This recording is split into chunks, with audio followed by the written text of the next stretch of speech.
నమస్తే BDD news కి స్వాగతం. ముందుగా బులెటిన్ లో హెడ్లైన్స్.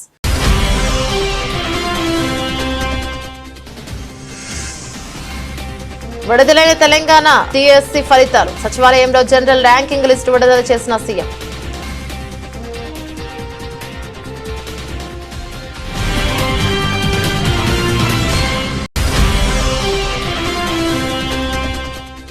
డబ్రంలో టిడ్కో గృహాల సముదాయాన్ని సందర్శించిన టిడ్కో చైర్మన్ వేములపాటి అజయ్ కుమార్. రాష్ట్ర వ్యాప్తంగా ఉన్న టిడ్కో గృహాల స్థితిగతులపై త్వరలోనే శ్వేతపత్రం విడుదల చేస్తామని వెల్లడి.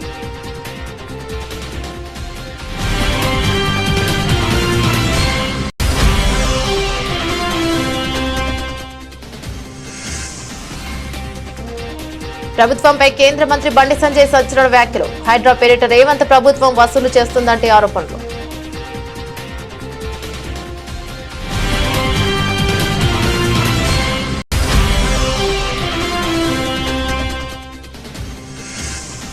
మిథున్ చక్రవర్తికి దాదా సాహెబ్ ఫాల్కే అవార్డు. అక్టోబర్ 8న జరగనున్న 70వ జాతీయ చలనచిత్ర అవార్డుల వేడుకల్లో పురస్కారం.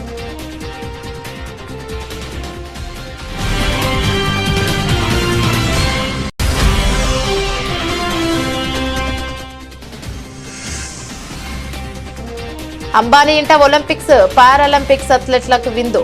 నెట్టింట ఫోటోలు వీడియోలు వైరల్.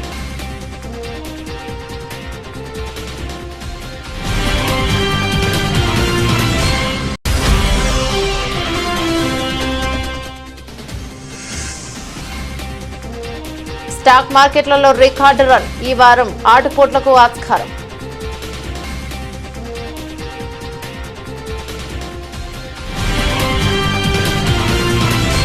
తెలంగాణలో ఉపాధ్యాయ పోస్టుల భర్తీకి సంబంధించి విద్యాశాఖ నిర్వహించిన టీజీడీఎస్సీ 2024 పరీక్ష ఫలితాలు సోమవారం సెప్టెంబర్ 30 విడుదలయ్యాయి. ఈ ఉదయం 11 గంటలకు సచివాలయంలో సీఎం రేవంత్ రెడ్డి డీఎస్సీ పరీక్ష ఫలితాలను విడుదల చేశారు. జనరల్ ర్యాంకింగ్ జాబితాను వెబ్సైట్లో అందుబాటులో ఉంచారు. రాష్ట్రంలో 11,062 టీచర్ పోస్టుల భర్తీకి విద్యాశాఖ మార్చి 1న డీఎస్పీ నోటిఫికేషన్ విడుదల చేసింది. ప్రభుత్వం విద్యార్థులకు జూలై 18 నుంచి ఆగస్టు 5 వరకు పరీక్షలు రాశారు. ఏడాది ఫిబ్రవరి 29న 11,062 టీచర్ పోస్టుల భర్తీకి ప్రభుత్వం డీఎస్సీ నోటిఫికేషన్ విడుదల చేసిన విషయం తెలిసిందే. జూలై 18వ తేదీ నుంచి ఆగస్టు 5వ తేదీ వరకు డీఎస్సీ పరీక్షలకు సంబంధించిన వెబ్సైట్ ను మంచి రెస్పాన్స్ షీట్లను తొలగించారు. ఇప్పటికే ప్రాథమిక కీతో పాటు తుది కీని కూడా విడుదల చేశారు. తుది కీపై అభ్యర్థుల నుంచి కొన్ని అభ్యంతరాలు వచ్చాయి. ముఖ్యంగా 12 ప్రశ్నలకు సంబంధించిన జవాబులపై అభ్యంతరాలు వ్యక్తం చేశారు. వీటిపై అప్పటికే నిపుణుల కమిటీ విద్యాశాఖకు నివేదిక సమర్పించినట్లు సమాచారం. ఈ నివేదిక ఆధారంగా ఈ అభ్యంతరాలను పరిష్కరించారు. డిఎస్సి పరీక్షల్లో వచ్చిన మార్కులకు టెట్ మార్కుల వెయిటేజీని కలిపి జనరల్ ర్యాంకులను వెల్లడించారు. 33 జిల్లాలలో 54 సెంటర్లలో స్కూల్ అసిస్టెంట్లు, సెకండరీ గ్రేడ్ టీచర్లు, లాంగ్వేజ్ పండిట్లు, ఫిజికల్ ఎడ్యుకేషన్ టీచర్లు, ప్రాథమిక మరియు ఉన్నత స్థాయిలో స్పెషల్ ఎడ్యుకేషన్ టీచర్లు, ఈ అన్ని పోస్టులకు పరీక్షలు నిర్వహించడం జరిగింది. 18/7/2024 నుండి 5/8/2024 వరకు 26 ఆప్షన్స్ కింద ఈ పరీక్షలు నిర్వహించి ఈరోజు ఈ ఫలితాలను విడుదల చేయడం జరిగింది. ఈ ఫలితాలు ప్రధానంగా 1:3 ప్రాతిపదికన ఫలితాలను ప్రకటించి వాళ్ళ సర్టిఫికెట్ వెరిఫికేషన్స్, వాళ్ళ యొక్క మిగతా వివరాలను సంబంధిత జిల్లా కలెక్టర్లు, అధికారులు వెరిఫై చేసి ఫైనల్ నియామకాలు దసరా పండుగలోపు. తెలంగాణలో మీకు అందరికీ తెలుసు దసరాకున్న ప్రాధాన్యత. దసరా పండుగ అనేది మనకు సంతోషాన్ని తీసుకువచ్చే పండుగ. ప్రతి కుటుంబము ఎంత పేదవాడైనా దసరా పండుగను చాలా సంతోషంగా జరుపుకోవడం తెలంగాణ సాంప్రదాయం. ఆ దసరా పండుగ లోపలనే 9 అక్టోబర్ 2024 నాడు ఈ సర్టిఫికెట్ల వెరిఫికేషన్లు పూర్తి చేసి ఎల్బీ స్టేడియంలో ఈ 11,062 మంది టీచర్ల నియామక పత్రాలు వాళ్ళకు అందించడం ద్వారా రాబోయే దసరా పండుగ వాళ్ళ కుటుంబాలలో సంతోషాన్ని, పండుగ వాతావరణాన్ని తీసుకురావాలని చెప్పి మా ప్రభుత్వం భావిస్తుంది. రాష్ట్ర వ్యాప్తంగా ఉన్న టిడ్కో గృహాల స్థితిగతులపై త్వరలోనే శ్వేతపత్రం విడుదల చేస్తామని ఆంధ్రప్రదేశ్ రాష్ట్ర టిడ్కో చైర్మన్ వేములపాటి అజయ్ కుమార్ తెలియజేశారు. పిఠాపురం పట్టణం మోహన్ నగర్ సమీపంలో గల టిడ్కో గృహాల సముదాయాన్ని వేములపాటి అజయ్ కుమార్ అధికారులతో కలిసి సందర్శించారు. ముందుగా పిఠాపురం మున్సిపల్ కమిషనర్ కనకారావుని అడిగి పిఠాపురంలో నిర్మించిన టిడ్కో గృహాలపై వివరాలు తెలుసుకున్నారు. అనంతరం టిడ్కో గృహాలను వేములపాటి అజయ్ కుమార్ పరిశీలించారు. టిడ్కో గృహాల నివాసం ఉంటున్న ప్రజలతో వేములపాటి అజయ్ కుమార్ మాట్లాడి వారి యొక్క సమస్యలను, వారి యొక్క ఇబ్బందులను తెలుసుకున్నారు. ఈ సందర్భంగా టిడ్కో గృహాల సముదాయాల్లో ఉన్న ఇబ్బందులను వేములపాటి అజయ్ కుమార్ గుర్తించారు. సమస్యలను వెంటనే పరిష్కరించాలని అధికారులను ఆయన ఆదేశించారు. బ్యాంకు విషయంలో ఏ విధంగా చేయగలం ఆలోచిస్తున్నారు. బేసిక్ ఇన్ఫ్రాస్ట్రక్చర్ బేసిక్ మీరు చేయించండి సార్. నుంచి ఎలా వాట్స్ వస్తుంటే మరి అలా నేను ఆఫీషియల్స్ నేను సిఎస్ఆర్ కింద ఎవరితో మాట్లాడతాను. మీకు ఎంత కావాలో చెప్పండి. ఫండ్స్ ప్రాబ్లం కాదు, మన దగ్గర లైట్లు ఉన్నాయంటే చేయించేసి. సీఎం చంద్రబాబు పాపానికి పాల్పడ్డారని విశాఖపట్నం జిల్లా వైఎస్ఆర్సీపీ అధ్యక్షులు గుడివాడ అమర్నాథ్ ఆరోపించారు. విషయంపై ఆయన మీడియాతో మాట్లాడుతూ తిరుపతి లడ్డు అంశంలో సిబిఐ ఎంక్వైరీ ఎందుకు కోరడం లేదని ప్రశ్నించారు. బాబు తప్పు చేశాడు కనుకే సుప్రీం దర్యాప్తు కోరడం లేదని, వైఎస్ఆర్ కాంగ్రెస్ పార్టీ వేసిన కేసుపై సుప్రీం కోర్టులో సరైన విచారణ జరుగుతుందని ఆశిస్తామన్నారు. ఇక రాష్ట్ర ప్రభుత్వం సిబిఐ ఎంక్వైరీ కోసం కేంద్రానికి లేఖ రాయాలని గుడివాడ అమర్నాథ్ డిమాండ్ చేశారు. ఇది సమంజసం కాదు, మీరు చేస్తున్నటువంటిది కరెక్ట్ కాదు. చివరిని దేవుణ్ణి కూడా రాజకీయాల్లోకి తీసుకుని వచ్చేటువంటి స్థాయికి దిగజారిపోయారు. మత రాజకీయాలు చేసేటువంటి పరిస్థితికి వచ్చేసింది ఈ రాష్ట్రంలో తెలుగుదేశం పార్టీ ప్రభుత్వం అనేటువంటి విషయాన్ని కూడా ఈ సందర్భంగా తెలియజేస్తా ఉన్నా. ఈరోజు మనం చూసాం, నెయ్యికి సంబంధించి ఈఓ గారు అంటారు 4వ తారీఖు జూలై 4వ తారీఖున వచ్చినటువంటి లోడ్లు ఏవైతే ఉన్నాయో అంతవరకు వాడాం.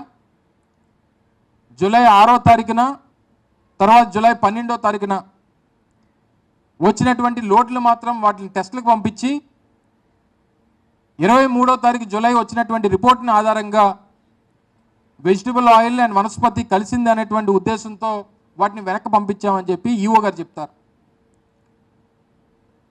జూలై 23 రిపోర్ట్ వస్తే సెప్టెంబర్ 18న ఈ రాష్ట్ర ముఖ్యమంత్రి మాట్లాడితే ఏమైపోయారు? 2 నెలలు ఏమైపోయారు? సెప్టెంబర్ 18న మీరు మాట్లాడి అందులో యానిమల్ ఫ్యాట్ కలిసిందని రకరకాలైనటువంటి వదంతులు సృష్టించారు. మీ ఈఓ చెప్పింది కరెక్టా? మీరు చెప్పింది కరెక్టా? ఒకవేళ కల్తీ నెయ్యి అని చెప్పి రిజెక్ట్ చేసినటువంటి పరిస్థితులు ఉంటే అసలు కల్తీ నెయ్యి రిజెక్ట్ చేసినప్పుడు లడ్డూలో ఎలా వాడుతారనేటువంటి దానికి ఏం సమాధానం చెప్తారు? హైదరాబాద్ నగరంలో అక్రమ నిర్మాణాలపై ప్రధానంగా చెరువులు ఆక్రమణలపై హైడ్రా ఉక్కుపాదం మోపుతున్న విషయం తెలిసిందే. నిత్యం నగరంలో ఎక్కడో ఒక చోట కూల్చివేతలు చేపడుతూ వార్తల్లో నిలుస్తోంది సంస్థ. అయితే తాజాగా హైడ్రాపై కేంద్ర హోంశాఖ సహాయ మంత్రి బీజేపీ నేత బండి సంజయ్ సంచలన ఆరోపణలు చేశారు. బీఆర్ఎస్ పార్టీ కాళేశ్వరం ప్రాజెక్టు పేరుతో 1000 కోట్లు కూడబెట్టినట్లే ఇప్పుడు కాంగ్రెస్ సర్కారు కూడా హైడ్రా పేరిట 1000 కోట్లు దండుకుంటోందని ఆరోపించారు. సోమవారం కరీంనగర్లో ఆయన విలేకరులతో మాట్లాడుతూ ఈ సంచలన వ్యాఖ్యలను చేశారు. ఇంకా ఆయన మాట్లాడుతూ రాష్ట్ర పార్టీ అధ్యక్షుడు కేంద్ర మంత్రి కిషన్ రెడ్డి నేతృత్వంలో పేదల తరపున నిలబడి పోరాడతామన్నారు. బీజేపీ ఎప్పుడు పేదల పక్షానే ఉంటుందని ఆయన అన్నారు. వారి కోసం ఒంటరిగానే పోరాటం చేస్తామని తెలిపారు. కరీంనగర్ లో విలీన గ్రామాలపై కూడా స్పందించిన మంత్రి గ్రామాల విలీనం చేసే ముందు ప్రభుత్వం స్థానికుల అభిప్రాయం తెలుసుకోవాలని, అలాగే తమిళనాడులో సీఎం ఎంకే స్టాలిన్ తనయుడు ఉదయనిధి స్టాలిన్ కు ఉప ముఖ్యమంత్రి పదవి కట్టబెట్టడాన్ని విమర్శించారు. తాము ఇలాంటి వాటిని తీవ్రంగా ఖండిస్తున్నామన్నారు. తరహా వారసత్వ రాజకీయాల ప్రజా ప్రభుత్వాలకు మంచిది కాదని హితవు పలికారు. ఇలా కాంగ్రెస్ పార్టీ ప్రభుత్వం హైడ్రా విషయంలో ఇలా కొరుతో తలకు కొరటైపోయే పరిస్థితి. ఏడుస్తున్నారు జనం. రోజు 2-3 వీడియోలు వస్తున్నాయి. ఆ వీడియోలు చూసి హైడ్రా బాధితులే కాదు, తెలంగాణ రాష్ట్రం కాదు, దేశవ్యాప్తంగా కూడా ప్రజలు కాంగ్రెస్ పార్టీ ప్రభుత్వ పాలన అసహించుకుంటున్నారు. ఇవాళ అన్ని డాక్యుమెంట్స్ ఉండి అన్ని అనుమతులు ప్రభుత్వమే ఇచ్చి పేదోళ్ళు ఇల్లు కట్టుకున్న ఇళ్లను గంట లోపల కూల్చి ఎలాంటి నోటీసులు కూడా కూల్చేయడము, ఇది ఎంతవరకు కరెక్ట్? ఇది నిలువ నీడ లేకుండా పేదలు చేస్తున్నారు. ఇందిరమ్మ రాజ్యం అంటే ఇదేనా? కాంగ్రెస్ పార్టీ స్పష్టం చేయాలి. అంటే పేదల ఇల్లు కూర్చోవడమే ఇందిరమ్మ రాజ్యమా? 6 గ్యారెంటీ ఇస్తా అని చెప్పి హామీ ఇచ్చి మోసం చేయడమే ఇందిరమ్మ రాజ్యమా? అవినీతితో మొత్తం కూరుకుపోవడమే ఇందిరమ్మ రాజ్యమా? ఏంది ఇందిరమ్మ రాజ్యం అంటే? కాబట్టి హైడ్రా విషయంలో భారతీయ జనతా పార్టీ వారం రోజులు కూడా ప్లాన్ మెయింటైన్ చేస్తున్నాం. తప్పకుండా హైడ్రా విషయంలో మేము చాలా సీరియస్గా ప్లాన్ చేస్తాం.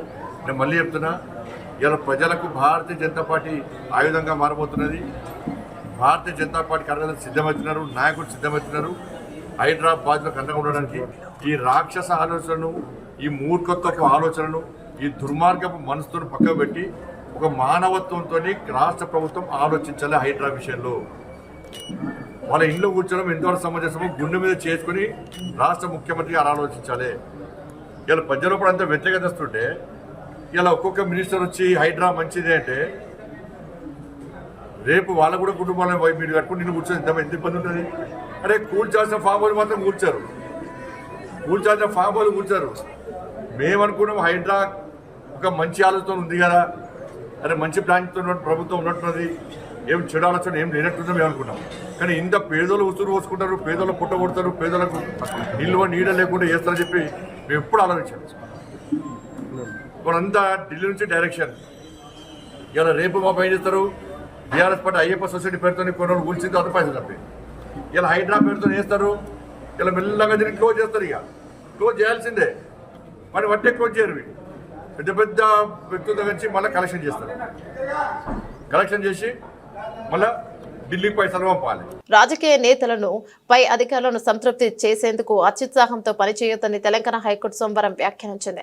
హైడ్రా కూల్చివేతలకు సంబంధించి ఆ సంస్థ చీఫ్ రంగనాథ్పై తీవ్ర ఆగ్రహాన్ని వ్యక్తం చేసింది. సెలవు దినాల్లో పనిచేయాల్సిన అవసరం ఏమొచ్చిందని, శని ఆదివారాలు కూల్చివేతలు చేపట్టడమేంటని నిలదీసింది. కరుడుగట్టిన నేరస్తుడిని ఉరితీసే ముందు కూడా చివరి కోరిక ఏంటని అడుగుతారని గుర్తు చేస్తూ ఇంటిని కూల్చే ముందు యాజమానికి చివరి అవకాశం ఏమైనా ఇచ్చారా అంటూ ప్రశ్నించింది. ఈ మేరకు హైడ్రా కూల్చివేతలపై దాఖలైన పిటిషన్లపై హైకోర్టు సోమవారం ఉదయం విచారణ చేపట్టింది. హైడ్రా చీఫ్ వర్చువల్ గా అమీన్పూర్ తహసీల్దార్ కోర్టులో విచారణ హాజరయ్యారు. సందర్భంగా హైడ్రా చీఫ్ రంగనాథ్ కు కోర్టు పలు ప్రశ్నలు సంధించింది. చట్ట ప్రకారం రిజిస్ట్రేషన్ పూర్తి చేసి స్థానిక సంస్థల అనుమతి లేకుండా తీసుకున్నాకే ఇళ్ల నిర్మాణాలు చేపడుతున్నారని కోర్టు గుర్తు చేసింది. అయితే ప్రభుత్వ శాఖల మధ్య సమన్వయ లోపంతో సామాన్యులు నష్టపోవాల్సి వస్తుందని వ్యాఖ్యానించింది. హైడ్రా ఏర్పాటు అభినందనీయం, కానీ దాని పనితీరుపైనే అభ్యంతరమని కోర్టు పేర్కొంది. ఒక్క రోజులో హైదరాబాద్ ను మార్చాలనుకోవడం సరికాదని, FTL నిర్ధారించకుండా అక్రమాలను ఎలా తెలుస్తారని నిలదీసింది. అనంతరం కేసు విచారణకు అక్టోబర్ 15కు వాయిదా వేసింది. రాజకీయాల కోసం ఎంతకైనా తెగించే రకం చంద్రబాబు అంటూ మాజీ మంత్రి వెల్లంపల్లి శ్రీనివాస్ విమర్శలను గుప్పించారు. నందమూరి హరికృష్ణ మృతదేహం పక్కనే పొత్తుల గురించి చర్చించిన నీచ చరిత్ర చంద్రబాబుది అంటూ దుయ్యబట్టారు. సూపర్ 6 పథకాల గురించి డైవర్షన్ కోసమే చంద్రబాబు ఇలా లడ్డూ ఆరోపణలు చేస్తున్నారని వెల్లంపల్లి శ్రీనివాస్ మండిపడ్డారు. పదవి కోసం మావకు వెన్నుపోటు పడవడం కానివ్వండి, ఆ రోజు నందమూరి హరికృష్ణ గారు డెడ్ బాడీ ఉండగానే కేసీఆర్తో పొత్తులు పెట్టుకోవడం కానివ్వండి, ఆ డెడ్ బాడీ దగ్గర పొత్తులు పెట్టుకోవడం కానివ్వండి, రాజకీయాల కోసం ఎంతైనా తెగిస్తాడన్న సంగతి మనందరూ కూడా తెలిసిన విషయమే. ఎన్టీ రామారావు మీద చెప్పులు విసిరడం కానివ్వండి, ఇవన్నీ మనకు తెలుసు ఇవన్నీ కూడా. కానీ ఈరోజు ఒక ప్రతిపక్ష పార్టీని ఇబ్బంది పెట్టాలని చెప్పని ఆయన 100 రోజుల పరిపాలనలో ఈ రాష్ట్రంలో ఏమీ చేయలేకపోయాడు కాబట్టి అమ్మఒడి కార్యక్రమం ఉంది. జగన్మోహన్ రెడ్డి గారు ఇంటికి ఒకటి ఇస్తా అని చెప్పారు. ఈయనేమో నీకు 15,000, నీకు 15,000, నీకు 15,000, నీకు 18,000 అని చెప్పని ప్రచారం చేశాడు. అది ఆన్గోయింగ్ ప్రాసెస్ వర్కే కదా అమ్మఒడి అనేది. కనీసం జగన్మోహన్ రెడ్డి గారు ఒక ఇంటికి ఒకటి ఇచ్చారు, అదన్నీ ఇవ్వాలి కదా, అది ఎక్కొట్టాడు. రైతు భరోసా మేము 20,000 ఇస్తామని చెప్పాడు. జగన్మోహన్ రెడ్డి గారు ఇచ్చిన అమౌంట్ కూడా ఇప్పుడు ఇవ్వలేదు కదా. ఇది ప్రజల్లో చర్చ నడుస్తుంది. పథకాలు ఆపేస్తున్నాడు చంద్రబాబు నాయుడు, ప్రజల్ని పథకాలు ఏమి ఇవ్వకుండా ఇబ్బంది పెడతాడని చెప్పి ప్రజల్లో చర్చ నడుస్తుంది. ఆ చర్చను డైవర్ట్ చేసే విధంగా, ఈ లడ్డు పవిత్రతను భంగం కలిగించే విధంగా దీన్ని తీసుకొచ్చాడు. నేను చెప్తున్నా ఒకటి, వెంకటేశ్వర స్వామి వారి దగ్గర ఎవరూ కూడా తప్పు చేయకూడదు. తప్పు చేస్తే ఎంతటి వాడికైనా కానీ వెంకటేశ్వర స్వామి చూస్తూ కూర్చోడు, తప్పకుండా శిక్షిస్తాడు. దాంట్లో ఏ తప్పు చేయలేదు కాబట్టే, మేము సుప్రీంకోర్టుని ఆశ్రయించి మా వైవి సుబ్బారెడ్డి గారు. హైదరాబాద్ లో బీజేపీ ఎమ్మెల్యే రాజాసింగ్ ఇంటి వద్ద అనుమానాస్పదంగా తిరుగుతున్న 2 యువకులను పోలీసులు అదుపులోకి తీసుకున్నారు. గోషామహల్లోని ఎమ్మెల్యే ఇంటి వద్ద యువకుల కదలికలు అనుమానాస్పదంగా కనిపించడంతో స్థానికులు పోలీసులకు ఫోన్ చేశారు. దీంతో ఉటావుటిన అక్కడికి చేరుకున్న పోలీసులు అదుపులోకి తీసుకున్నారు. యువకుల్ని మంగళహాట్ పోలీస్ స్టేషన్ కు తరలించారు. ఎమ్మెల్యే ఇంటి వద్ద రెక్కీ కోసమే తిరుగుతున్నారని తేలడంతో ఎమ్మెల్యేపై దాడి చేయడానికి వచ్చారన్న కోణంలో విచారణ జరుపుతున్నారు. పోలీసులు వెల్లడించిన సమాచారం ప్రకారం షేక్ ఇస్మాయిల్, షేక్ ఖాజా అనే యువకులు రాజాసింగ్ ఇంటి దగ్గరలో అనుమానాస్పదంగా తిరగడం చూసి స్థానికులు పట్టుకున్నారు. ఆ యువకులను ఇద్దరిని మంగళహాట్ స్టేషన్ కి తరలిస్తున్నామని తెలిపారు. ఇక ఇద్దరి ఫోన్లలోనూ ఎమ్మెల్యే రాజాసింగ్ ఫోటోలు ఉన్నాయని, వాటితో పాటు గన్ బుల్లెట్ల ఫోటోలు ఉన్నాయని చెప్పారు. దీంతో హిందూ బంధు రాజాసింగ్ ను తీవ్రవాది చంపాలని రెక్కి చేస్తున్నారంటూ బీజేపీ కార్యకర్తలు నిరసన చేపట్టారు. నగరంలో శాంతి భద్రతలు లేవని పురాణపుల్ చౌరస్తాలో రేవంత్ రెడ్డి దిష్టిబొమ్మను దహనం చేశారు. దేశంలో హిందువుల గురించి నిరంతరము పోరాడుతున్నటువంటి రాజాసింగ్ గారి ఇంటి దగ్గర కొంతమంది దుండగులు, టెర్రరిస్టు సంబంధించినటువంటి వ్యక్తులు ఎమ్మెల్యే రాజాసింగ్ కు ప్రాణహాని చేయాలనే ఉద్దేశంతో తన ఇంటి దగ్గర రెక్కి నిర్వహించడం జరిగింది. ఒక తీవ్రవాది హింసను సృష్టించడానికి, ఒక నాయకుడిని చంపడానికి, అతనిపై దాడి చేయడానికి తన ఇంటి వద్దకు వచ్చి రెక్కి చేశాడంటే ఈ తెలంగాణ ప్రభుత్వ పోలీస్ యంత్రాంగం ఏం చేస్తుందని చెప్పి మేము ప్రశ్నిస్తున్నాం. అసలు ఈ రాష్ట్రంలో హోమ్ మినిస్టర్ ఎవరు? చెత్తరహిత భారతదేశమే లక్ష్యంగా మోదీ ప్రభుత్వం అనేక కార్యక్రమాలు చేపడుతోందని కేంద్ర హోంశాఖ సహాయ మంత్రి బండి సంజయ్ అన్నారు. కరీంనగర్ మున్సిపల్ కార్పొరేషన్ ఆధ్వర్యంలో సప్తగిరి కాలనీలో ఏర్పాటు చేసిన స్వచ్ఛతా హీ సేవ కార్యక్రమంలో పాల్గొన్నారు. కాలనీలో మంత్రి చీపురు పట్టి ఊడ్చారు. మురికి ప్రదేశాన్ని శుభ్రం చేసి మొక్కలు నాటారు. అనంతరం జరిగిన కార్యక్రమంలో శానిటైజర్ సిబ్బందికి హెల్త్ కార్డులను అందజేశారు. ఈ సందర్భంగా మాట్లాడుతూ స్వచ్ఛ భారత్ మిషన్ ప్రారంభించింది 10 సంవత్సరాలు అవుతోందని తెలిపారు. 10 ఏళ్లు పూర్తి కాబోతున్న సందర్భంగా దేశవ్యాప్తంగా స్వచ్ఛ భారత్ దివాస్ ను జరుపుకుంటున్నామని అందులో భాగంగానే స్వచ్ఛతా హీ సేవ 2024 పేరిట అనేక సేవా కార్యక్రమాలను ఇక్కడ నిర్వహించుకోవడం సంతోషంగా ఉందన్నారు. మనకు ఓట్లేసి గెలిపించిన ప్రజలు ఇబ్బంది పడతారు. ప్రజల సమస్యలు తీర్చే అవకాశం ఉండదు, ప్రజల సమస్యలు పరిష్కారమే అవకాశం ఉండదు. ఎన్నికల మాత్రం పాటిస్తారు. ఎన్నికల తర్వాత సోదర భావంతో అందరూ కలిసిమెలిసి మనం గెలిపించిన ప్రజలకు సేవ చేసే ఆలోచన కల్పించినప్పుడే ఇది స్వచ్ఛమైన భాగం, మనసు మంచి ఉండాలి, స్వచ్ఛమైన భాగం కూడా. కాబట్టి ఇటువంటి ఆలోచనతో అందరూ ముందు చెప్పి నేను అందరికీ విజ్ఞప్తి చేస్తూ ఇంతమంది కార్యక్రమంలో నేను పాల్గొనడం చాలా సంతోషంగా అనిపిస్తుంది. మరి అనేక రకాల కార్యక్రమాలు ప్రతిజ్ఞ పేరుతో కానీ, హెల్త్ క్యాంప్ పేరుతో కానీ, తల్లి పేరు మీద ఒక మొక్క నాటడం పేరుతో కానీ, కార్మికులందరితో కూర్చొని సిబ్బందితో కూర్చొని కలిగే మాట ఆత్మ కలిగేతో మాట్లాడే ప్రయత్నం చేయడం కానీ, ఇట్లా అనేక రకాల కార్యక్రమాలు ఈ స్వచ్ఛ సేవ కార్యక్రమం ద్వారా మనం సిబ్బందికి దగ్గర కావాలి, ప్రజలకు దగ్గర కావాలి, అందరితో కలిసిమెలిసి ఉండాలని చెప్పి అందరం ఒకటే భావన, ఒకటే ఆలోచన అనేటువంటి ఒక భావన కల్పించడానికే ఈ కార్యక్రమాన్ని మనం తీసుకుంటున్నాం. అటువంటి మంచి సమాజం. కామారెడ్డి జిల్లా కేంద్రంలో 6 ఏళ్ల చిన్నారిపై జరిగిన సంఘటన ఖండిస్తున్నట్లు రాష్ట్ర ప్రభుత్వ సలహాదారుడు షబీర్ అలీ అన్నారు. పట్టణంలో మీడియా సమావేశంలో ఆయన మాట్లాడుతూ 6 ఏళ్ల బాలికపై జరిగిన విషయంలో చట్టపరంగా యాక్షన్ తీసుకున్న పోలీసులకు అభినందనలు తెలిపారు. కొంతమంది యువకులు పోలీసులపై రాళ్లదాడి చేయడం సరైన పద్ధతి కాదన్నారు. వారిపై చట్టపరమైన చర్యలు తీసుకోవాలని అన్నారు. First I congratulate the Kamareddy police. Immediately action తీసుకొని ఎవరు కంప్లైంట్ చేయకుండా, ఎవరు ధర్నా చేయకుండా, ఎవరు ప్రొటెస్ట్ చేయకుండా వాళ్ళే వాళ్ళ దృష్టికి చైల్డ్ అండ్ ప్రొటెక్షన్ వాళ్ళు తీసుకురాగానే యాజ్ పర్ ది చట్టం ప్రకారంగా వాళ్ళు యాక్షన్ తీసుకునేందుకు నేను వాళ్ళకు అభినందిస్తున్నాను. దాని తర్వాత సెకండ్ ఇన్సిడెంట్ ఒక 6 సంవత్సరాల బాలిక మీద పోయిందని మా మీడియా సోదరులకు ధన్యవాదాలు. ఒకసారి ఆలోచన చేయండి మీరు కూడా.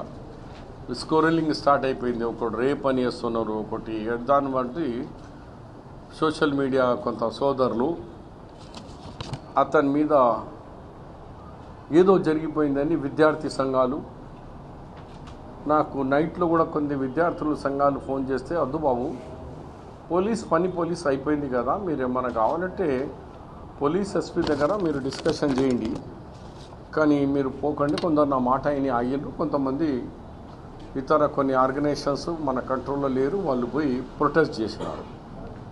పవన్ కళ్యాణ్ తో రాజీనామా చేయించి హిందూ ధర్మం పవిత్రతను కాపాడాలని రాష్ట్రీయ ప్రజా కాంగ్రెస్ ఆర్పీసీ ప్రధాన కార్యాలయంలో జరిగిన పార్టీ వారాంతపు సమావేశంలో ఆర్పీసీ వ్యవస్థాపక అధ్యక్షులు మేడా శ్రీనివాస్ సీఎం చంద్రబాబుని కోరారు.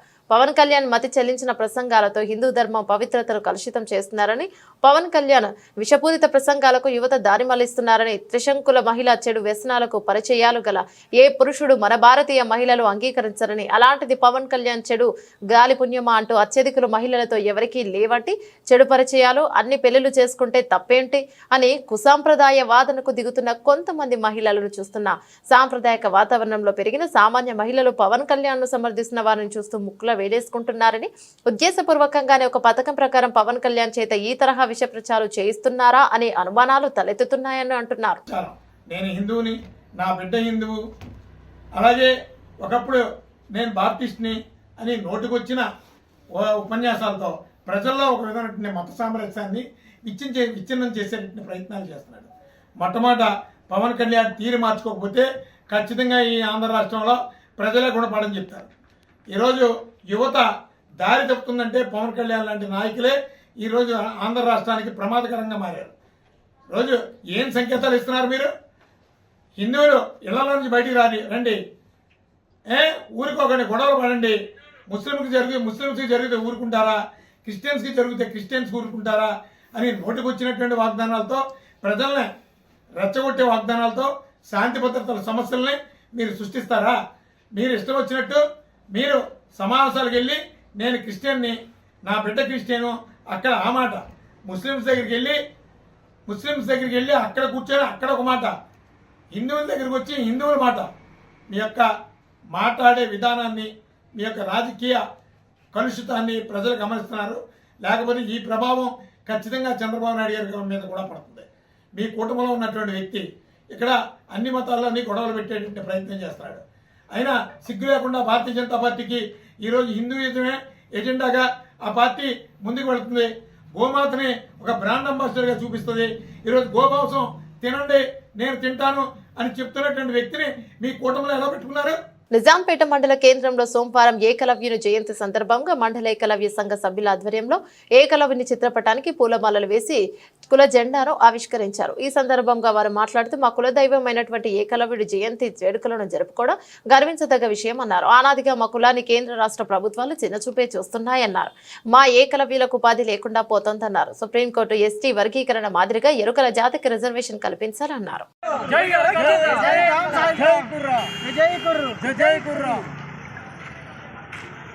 ఏకలవ్య జయంతి ఉత్సవాలు జరుపుకోవడం జరిగింది.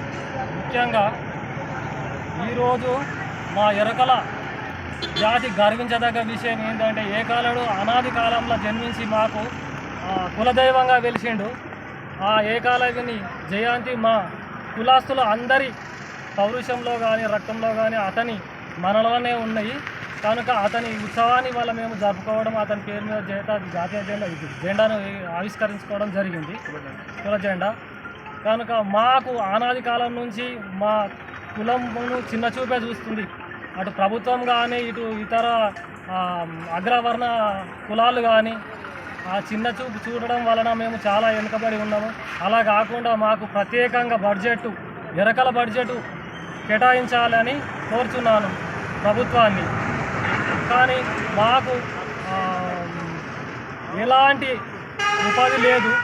మా కులంలో ఈ ఎస్టీ వర్గీకరణ మొన్న సుప్రీంకోర్టు చేసిన విధంగా మాకు అదే విధంగా మాకు ప్రత్యేక. కూటమి ప్రభుత్వంలో సూపర్ 6 లేదు, అంతా సూపర్ స్కామ్ అని వైఎస్ఆర్సీపీ నేతలు పోతిన మహేష్ అన్నారు. 4 నెలల్లో కనీసం ఒక్క పథకం కూడా అమలు చేయలేకపోయారని విమర్శించారు. వరద బాధితులకు ప్రభుత్వం ఇచ్చింది 200 కోట్లని, ప్రభుత్వం దాతలు ఇచ్చింది 400 కోట్లని పేర్కొన్నారు. క్లిష్ట సమయంలో బాధితులకు ప్రజలండగా ఉన్నారు తప్ప కూటమి ప్రభుత్వం కాదని పోతిన మహేష్ అన్నారు. రాష్ట్రంలో రాక్షస రాజ్యం నడుస్తుంది. దేవుడికి దండం పెట్టుకోవడానికి వెళ్ళడానికి కూడా ప్రభుత్వ అనుమతి కావాలంట. మాజీ ముఖ్యమంత్రి జగన్మోహన్ రెడ్డి గారు తిరుమల దర్శనానికి వెళ్ళకూడదని నోటీస్ ఇచ్చారు. దీన్ని రాక్షస రాజ్యం అనక ఇంకేమనాలి? మీ పాలనలో 100 రోజుల్లో ఒక్క మంచి పని అయినా చేశారా? చేయలేదు కాబట్టే కదా ఈ డైవర్షన్ పాలిటిక్స్ చేస్తున్నారు మీరు. పక్క రాష్ట్రాల నుంచి కూడా మనుషుల్ని రప్పించి ఇక్కడ విధ్వంసం చేసేటువంటి కుట్రలు చేస్తూ ఉన్నారు. దీన్ని రాక్షస రాజ్యం అనక ఏమనాలి చెప్పండి? ఏమనాలి? ఇవన్నీ కూడా ప్రజలకు తెలిసిపోయినాయి. ఈ కూటమి అధికారంలోకి వచ్చిన తర్వాత సూపర్ 6 లేదు, అంతా సూపర్ స్కామే. ఒక్క పథకం కూడా అమలు చేయలేకపోయారు. వర్షాలు తుఫాన్ల వల్ల నష్టపోయిన ప్రజలకి అండగా నిలవలేకపోయారు. ప్రభుత్వ లెక్కల ప్రకారమే కదా 6,800 కోట్ల రూపాయలు నష్టం వస్తే ప్రభుత్వం ఇచ్చింది 200 కోట్లే, కానీ ప్రజలు దాతలు ఇచ్చిన విరాళాలు 400 కోట్లు. అంటే ప్రజలుగా అండగా ఉన్నారు, కానీ ప్రజలకి ఎక్కడా కూడా కూటమి ప్రభుత్వం అండగా లేదని మీరు చెప్పిన గణాంకాలే కదా తెలుస్తూ ఉన్నాయి.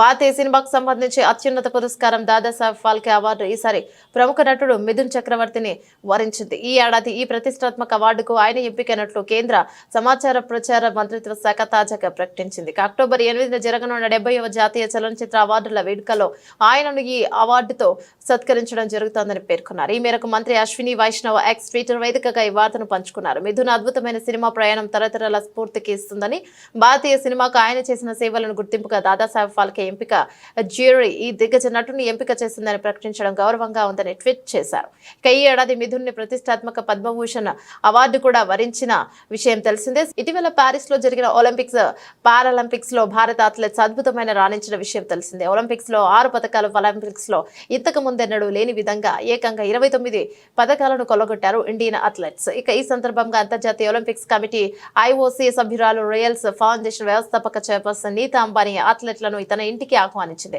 ప్రత్యేక ఆతిథ్యం ఇచ్చారు. ఈ సందర్భంగా ఆదివారం రాత్రి ముంబైలోని తమ నివాసంలో యాంటిలియాకు పిలిపించి మరీ ప్రత్యేకంగా విందు ఏర్పాటు చేశారు. ఇందులో ఒలింపియన్లు, పారాలింపియన్లు ఒకే చోట కలిసి సెలబ్రేషన్స్ చేసుకున్నారు. దాదాపు 140 మంది వరకు అథ్లెట్లు ఈ ఈవెంట్ కు హాజరైనట్టు సమాచారం. ఈ వేడుకకు సంబంధించిన ఫోటోలు, వీడియోలు ప్రస్తుతం సామాజిక మాధ్యమాల్లో వైరల్ అవుతున్నాయి.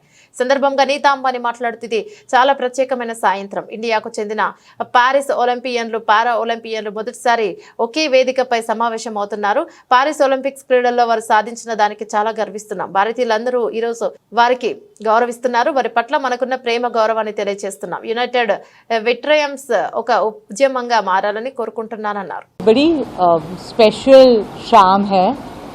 आज पहली बार भारत के सभी ओलंपियंस और पैरालंपियंस एक ही साथ, एक ही प्लेटफॉर्म पर आ रहे हैं. We are so proud of them. All Indians, we are proud of each and every one of them. And today, we are going to honor them and show them the respect and the love that we have for them. On behalf of Reliance Foundation, we would like and we would wish that United in Triumph can become a movement for unity and inclusiveness in sport and in life. और बस इसीलिए आज celebration है जहां we are going to show that all of them are coming together and coming united together. And thank you so much. आप सबको धन्यवाद आज आने के लिए. దేశీయ స్టాక్ మార్కెట్లలో రికార్డు రన్ కొనసాగుతోంది.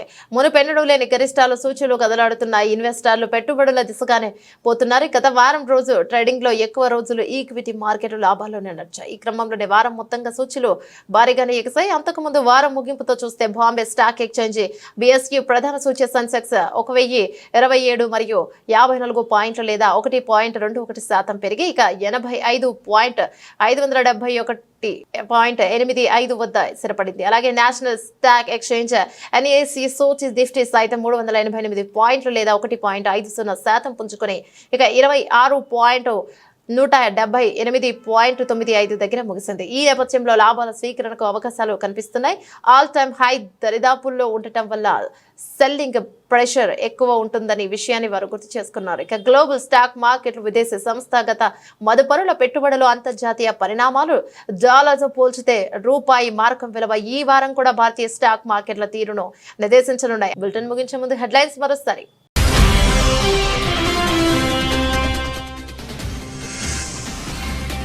విడుదలైన తెలంగాణ DSC ఫలితాలు. సచివాలయంలో జనరల్ ర్యాంకింగ్ లిస్టు విడుదల చేసిన సీఎం.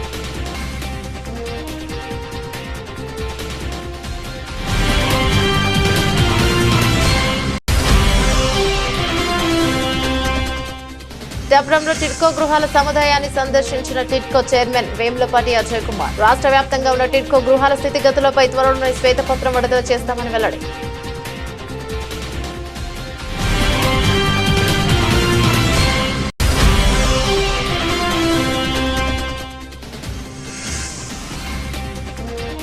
ప్రభుత్వంపై కేంద్ర మంత్రి బండి సంజయ్ సంచలన వ్యాఖ్యలు. హైడ్రా పేరిట రేవంత్ ప్రభుత్వం వసూలు చేస్తుందంటే ఆరోపణలు.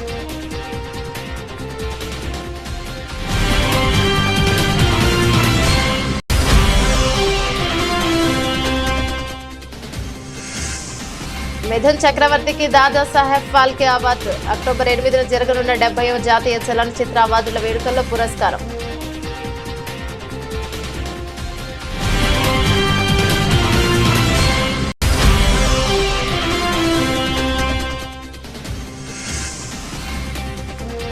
అంబానీ ఇంట ఒలింపిక్స్ పారాలింపిక్స్ అథ్లెట్లకు విందు.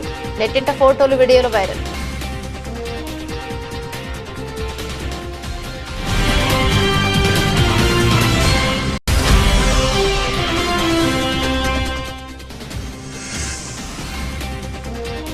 స్టాక్ మార్కెట్లలో రికార్డు రన్. ఈ వారం ఆటుపోట్లకు ఆస్కారం.